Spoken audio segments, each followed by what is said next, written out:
महादेव, घर घर महादेव। मैं ज्योतिष आचार्य पंडित विनोद कुमार दुबे, जबलपुर मध्य प्रदेश से। आप देख रहे हैं हमारा भविष्य फल चैनल पर एक विशेष कार्यक्रम, जिसमें हम आपसे इस विषय पर चर्चा करना चाहते हैं। आज का जो मुख्य विषय है कि ज्योतिष है क्या, वास्तव में ज्योतिष क्या नहीं है और ज्योतिष क्या है। दोनों बातों में भेद है और भेद नहीं। पहली बात तो मेरे ख्याल से, मेरे नज़रिए से, मेरे हिसाब से, मेरे IQ से पहली बात यह है कि बहुत बड़ी बड़ी दाढ़ी, बड़े बड़े बाल, टीका, 10, 12, 15 अंगूठी, 10, 12 मालाएं, ताबीज, एक विशेष प्रकार का आसन, सिंहासन, विशेष प्रकार की झोपड़ी, सही बताएं, इससे ज्योतिष का कोई लेना देना नहीं और ना इस तामझाम में या झांसे में किसी को फंसना चाहिए। महत्व की बात है कि ज्योतिष क्या है। ज्योतिष वास्तव में एक प्राचीन विज्ञान है। ज्योतिष साइंस है, फैक्ट है। आप जानते हैं, विज्ञान को आप आज मानते हैं, तो मैं ये तर्क देता हूं, मैं आपसे एक छोटा सा सवाल करता हूं कि आप विज्ञान को तो मानते हैं, परंतु जो प्राचीन विज्ञान ज्योतिष शास्त्र है, इसको आप विज्ञान नहीं मानते। उसका बड़ा कारण, मौलिक विज्ञान पर तो बहुतेरे वैज्ञानिकों ने शोध कर करके उसे प्रमाणित कर दिया, जीवित रखा, उसकी प्रोग्रेस हुई, वृद्धि हुई। लेकिन ज्योतिष जैसे साइंस पर किसी ने कोई विचार नहीं रखा, ना किसी ने कोई प्रयास किया। मजे की बात यह है, विज्ञान वह है, विज्ञान यह है। हम ऐसा मानते हैं कि 2 और 2 जोड़ने पर 4 होता है, तो क्या कोई बाबा जी 2 और 2 जोड़ने पर 6 बना देंगे? ये प्रत्यक्ष भ्रम है, जिसे समाज में परोसा जाता है और लोग इसके दिनों दिन शिकार होते जा रहे हैं। और आज बड़े दुख की बात है कि जो ज्योतिष विद्या इतनी समादरणीय है, उसका आज समाज में गली गली उपहास हो रहा है। हमारे दुख का यही कारण। हम इसमें कभी विश्वास नहीं करते, ना अंधविश्वास में, ना अंधविश्वास का हम प्रचार करते। हम भगवान शंकर के पुजारी हैं, इसमें कोई दो राय नहीं। पूजन अलग सब्जेक्ट है, ज्योतिष अलग सब्जेक्ट है। ज्योतिष का सारा सिद्धांत एनर्जी पर निर्भर करता है। जैसे आप जानते हैं, न्यूटन का सिद्धांत है, क्रिया के विपरीत प्रतिक्रिया होती है। आप जानते हैं, ऊर्जा कभी क्षय नहीं होती। इस संसार में जितनी ऊर्जा है, उतनी ऊर्जा रही है, उतनी ऊर्जा हमेशा रहेगी। ऊर्जा सिर्फ और सिर्फ रूपांतरित होती। और ये जो रूपांतरण का जो सारा क्रम है, ये किन के भरोसे है? ये ग्रहों के भरोसे है। ये ग्रह हम और आप तक नेगेटिव और पॉजिटिव एनर्जी पहुंचाते। उसका शुभ या अशुभ परिणाम आप और हम बराबर जीवन में पाते हैं। देखिए, जैसे कि आप जानते हैं, 2 + 2 = 4। 2 और 2 जोड़ने पर 4 होता है। यह फिक्स है, यह सच्चाई है, सिद्धांत है, नियम है। यह नियम अमेरिका में भी, रसिया में भी, अंतरिक्ष में भी, चांद पर भी, पृथ्वी में भी, और जबलपुर में भी, और ज्योतिष में भी, सब जगह लागू होगा कि नहीं? आप बताइए, इसको सोचिए। यह एक नियम है, इससे बाहर कोई नहीं जा सकता, क्योंकि विज्ञान भी कार्य और कारण के सिद्धांत पर चलती है। ये हम कोई नया नियम नहीं बता रहे, आप इसको जानते। और हम तो सिर्फ फैक्ट्स की बात करते हैं, सच्चाई की बात करते हैं, यथार्थ की बात करते हैं। और जब 2 और 2 4 होता है, वैदिक ज्योतिष जो है, वैदिक ज्योतिष एक गणना पर आधारित शास्त्र है। और गणना में या ज्योतिष में फैक्ट्स हैं, इसमें कोई दो राय नहीं।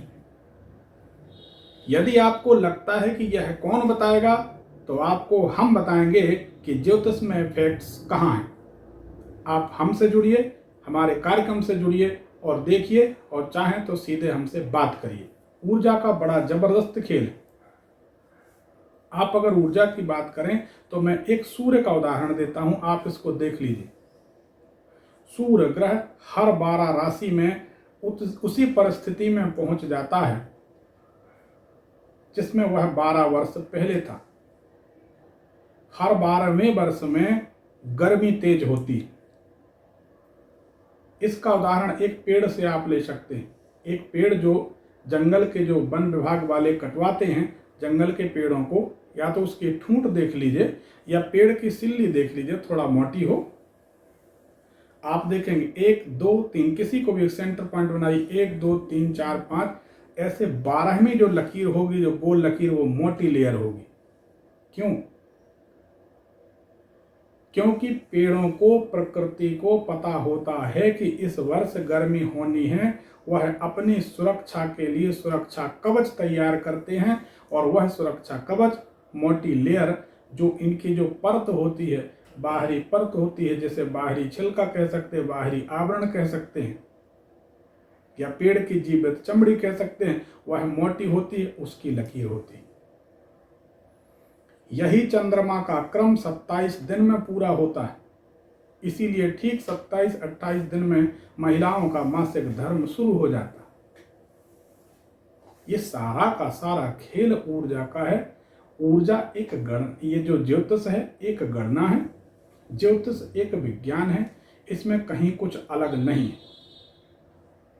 अब रही बात कि आपकी कुंडली में कौन सा ग्रह कमजोर है जिससे आपको ऊर्जा की कमी है, आप सफल नहीं होंगे।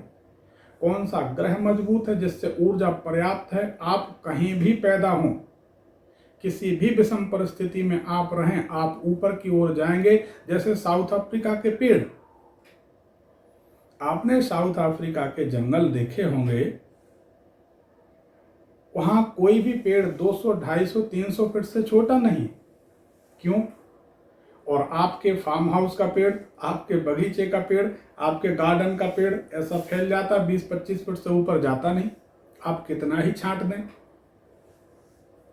आपके पेड़ को जीवन जीने के लिए जो जीवनी शक्ति है, जो पॉजिटिव एनर्जी है, वह पर्याप्त मात्रा में मिल रही।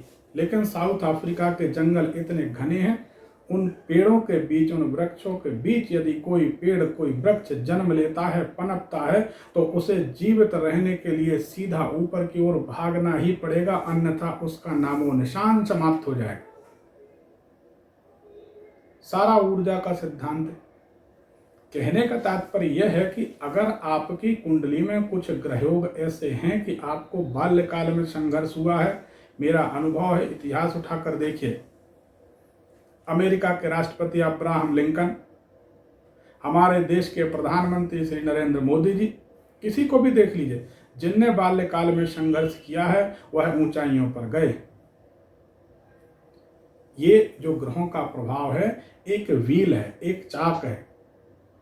यदि रेड निशान सबसे टॉप पे है, मनुष्य परेशान है, तो व्हील घूमते हुए रेड निशान नीचे जाएगा, तो ग्रीन निशान सबसे टॉप पर होगा। आप अनुमान करिए, किसी को सुख मिलेगा तो उसके लेवल पर, और दुख मिलेगा तो उसके लेवल पर। ज्योतिष वास्तव में एक गणना है, एक साइंस है। यह अंधविश्वास नहीं है, और ना अंधविश्वास से इसका कोई लेना देना है। आप लोग पढ़े लिखे, होनहार, जागरूक व्यक्ति हैं, देश के कर्णधार हैं। आप जागिए और इस गणना को समझने की कोशिश करिए।